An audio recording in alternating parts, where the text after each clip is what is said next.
കണ്ണൂരിൽ മരിച്ചെന്ന് കരുതി മോർച്ചറിയിലേക്ക് മാറ്റാൻ ഒരുങ്ങിയ വയോധികന് ജീവന്റെ തുടിപ്പ്. കണ്ണൂർ പാച്ചപ്പൊയ്ക സ്വദേശി പവിത്രനാണ് മോർച്ചറിയിൽ നിന്ന് ജീവിതത്തിലേക്ക് തിരിച്ചു വന്നത്. മംഗലാപുരത്തെ ആശുപത്രിയിൽ നിന്ന് കണ്ണൂർ AKG സഹകരണ ആശുപത്രിയുടെ മോർച്ചറിയിലേക്ക് മാറ്റാൻ ശ്രമിക്കുമ്പോഴായിരുന്നു പവിത്രന് ജീവനുണ്ടെന്ന് തിരിച്ചറിഞ്ഞത്.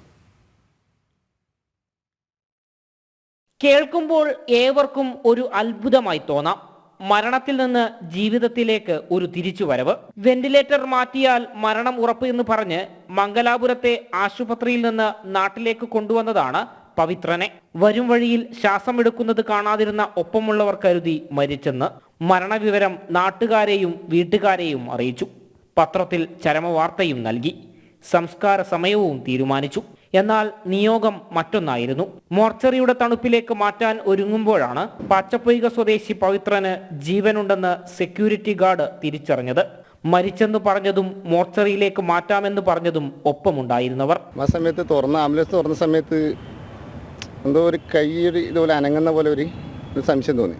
അപ്പോൾ എൻ്റെ കൂടെ ഇലക്ട്രീഷ്യൻ, മോർച്ചറി ഓപ്പൺ ആക്കുന്ന ഇലക്ട്രീഷ്യൻ അനൂപേട്ടനാണ്. അപ്പോൾ ഓരോട് ഞാൻ അനൂപേട്ട അങ്ങനെ ചെറിയൊരു അനക്കം പോലെ ഇവിടെ അനക്കം തോന്നിയെന്ന് പറഞ്ഞു. നമ്മളെപ്പോഴും എന്താ പറയുക, ഏട്ട ചെറിയ സംശയമുണ്ട് എന്ന് പറഞ്ഞാൽ നമ്മൾ തൊട്ട് വെക്കുമ്പോൾ ഒരു ചെറിയൊരു പൾസ് പോലെ. അപ്പോൾ നമ്മൾ ഏട്ടാ ഇത് ആൾ ഡെത്തായിട്ടില്ലാന്ന് തോന്നുന്നു, കാഷ്വാലിറ്റി തന്നെ. അവർ പറഞ്ഞു ഡെത്തായതാണ്, നേരത്തെ ഡെത്തായതാണ്. നമ്മൾ നേരെ കൂടെ വന്ന് ആംബുലൻസിൽ ഒരാളുണ്ടായിരുന്നു, ഒരു 2 ലേഡി വൈഫും പിന്നെ വൈഫിൻ്റെ അനിയത്തിയും പിന്നെ ഒരാണുങ്ങളുണ്ട്. അവരാരാന്നറിയില്ല. നമ്മളെപ്പോഴും പറഞ്ഞു എങ്ങനെയാലും കാഷ്വാലിറ്റി കയറണം എന്ന് പറഞ്ഞു. കാഷ്വാലിറ്റി കൊണ്ടുപോയി. ഇപ്പോൾ ഡോക്ടർ അക്ഷയ് സാറാണ് അന്നേരം ആദ്യമുള്ളത്. സാറോട് പറഞ്ഞു. സാറ് നോക്കുമ്പം ഒറ്റൻ്റെ അളവ് നോക്കുമ്പോൾ 100 തന്നെ ഉണ്ട്. ഡോക്ടർ പറഞ്ഞു ആൾ ഡെത്തായിട്ടില്ലാന്ന് പറഞ്ഞു. അപ്പോൾ എമർജൻസി റീത്ത മേഡവും പിന്നെ ഷാന മേഡം ഉണ്ടായിരുന്നു. അവർ വന്നു നോക്കി. ആൾ ഒന്നും സംഭവിച്ചില്ല.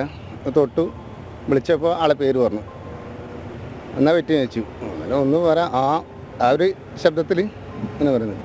പിന്നെ അപ്പം എമർജൻസി എപ്പോഴും മെഡിക്കൽ കാർഡിയോളജി ഡോക്ടറെല്ലാം വിളിച്ചു. നേരെ എന്താ പറയുക, വെന്റിലേറ്ററല്ല, സിപാപ്പിൻ്റെ വെച്ചിട്ട് നേരെ ഗ്യാസ്ട്രൈസിലേക്ക് മാറ്റി. ജീവന്റെ തുടിപ്പ് തിരിച്ചറിഞ്ഞതോടെ ICUവിൽ ചികിത്സയിലാണ് പവിത്രൻ.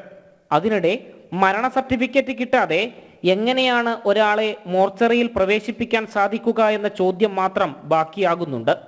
ജനം, കണ്ണൂർ.